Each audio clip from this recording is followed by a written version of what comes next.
درود می‌فرستم به بینندگان عزیز رادیو آزادی و به همه اونایی که این لحظه ها با کانال آزادی ویدیو که از رادیو آزادی است در یوتیوب پیوستن. شاله گلخوجه هستم که چون همیشه در همین وقت و در همین ساعت با شما بینندگان عزیز سرخط خبرهای تازه تاجیکستان و جهان رو میگم. ساعت با وقت پراگ جمهوری چک که قرارگاه مرکزی رادیو آزادی در اینجا هست ساعت رسیده هست و در دوشنبه باشد ساعت رسویک و من آماده هستم که در چند دقیقه دیگر برای شما سرخط خبرهای تازه رو بگویم و امیدوارم که همه شما را از آن بعد از 3 ساعت دیگر در پخش مستقیم برنامه خبری بازم ببینم که در اونجا ما تفصیلات این و دیگر خبر و گزارش رو به سهم شما خواهیم رساند.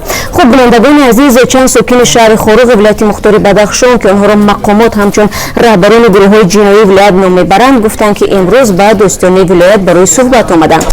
طالب ایانبک که از این افراد روز دوشنبه به رادیو آزادی از شهر خاروق گفت که همراه با چند تن دیگر در نزد اداره دوستانه کل بدخشان قرار دارند و میخواهند با مقامات این نهاد درباره اتهام ضد او و دیگر همراهانش صحبت کنند.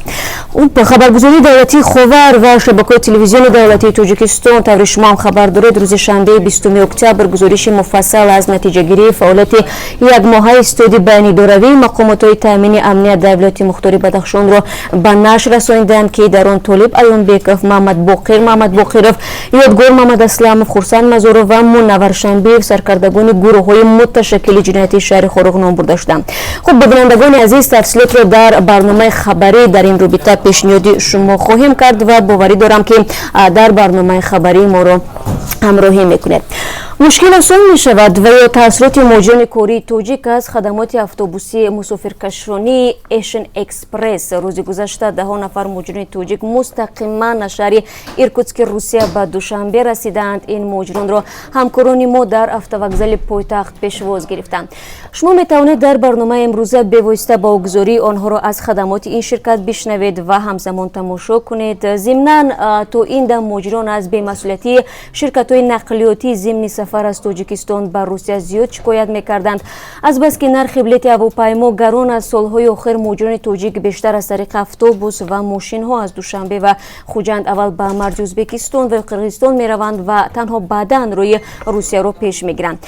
اما اکثر مسافران از آن شکایت می‌کنند که بیرون از تاجیکستان شرکت‌ها آنها را به حال خود می‌گذارند یا توسط اتوبوس‌های فرسوده به روسیه می‌فرستند. خب تا کجا وضع در این اواخر تغییر کرده است؟ با ما بیایید در برنامه خبری از زبان خود این مهاجران خواهید فهمید.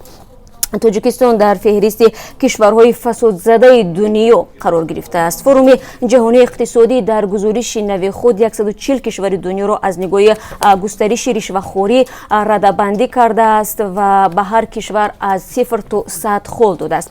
کشوری که 100 خال دارد از فساد عاری است، کشورهایی که 0 دارند و یا رقمی به آن نزدیک سخت فسادزده هستند. تاجیکستان در این رده 21 خال گرفته در شفاعت کنگو و کامبوجا قرار گرفته است. اما بعضی کارشناسان برینند که ارزیابی سازمان‌های بین‌المللی از جمله ترانسپرنسی اینترنشنال نسبت به رشوه‌خوری در تاجیکستان منصفانه نیست، زیرا به قول آنها این سازمان‌ها از روی یک زمره نشاندادهای به وضع رشوه‌خوری در کشور بها می‌دهند که بعضی از نزاکت‌های فرهنگی ملی از جمله منتالیته تاجیکی را به نوبت نمی‌گیرد. زیر منتالیته تاجیکی چی را در نظر دارند در برنامه خبری امروزه برایتان خواهیم گفت. در برنامه امروز همچنین گزارش داریم درباره وضع خانواده‌های تاجیک در سردی که پیش از مهلت آمده است. منظور یکی از منطقه‌های تاجیکستان است که مردم میگویند از خنکی هوا نگرانند، زیرا از یک طرف نیروی برق محدود است، از جانب دیگر معنی جمع‌آوری هیزم در پشت‌ها آنها را نگران کرده است. بعضی از این خانواده‌ها گفتند همسال از جمع‌آوری علف اسکو تا 500 سومانی درآمد داشتند، ولی بهار گذشته هم به تقدیر آنها خشک آمد و این خشکسالی زندگی آنها را دشوار کرده است. خب گزارش ویژه‌ای داریم در این باره که پیشنهاد شما از آن خواهیم کرد. اگر در برنامه امروز ما را همراهی کنید خواهید فهمید که چگونه گروه مشترک بوستانشناسان دو کشور در صدد پیدا کردن شهری هستند که به باور آنها یک زمان مرکزی تجارتی در قلمرو آسیای مرکزی بوده است. نام این شهر چیست؟ بعد کمتر از 3 ساعت دیگر برایتان قصه میکنیم و اگر تو چند ساعت دیگر درباره سفر پرزیدنت تاجیکستان به ولایت سوخ که امروز این سفرش آغاز شده است یگان تفصیلات به دست ما رسید برایتان حتما خبر میدیم. همچنین ба саҳми шумо мерасонем ки ин лаҳзаҳо дар парлумони кишвар низ ҷаласа идома дорад ва дар он ҷо низ ҳамкорони мо ҳастанд ва агар ягон қарори ё ки қонуни муҳиме дар ин ҷаласа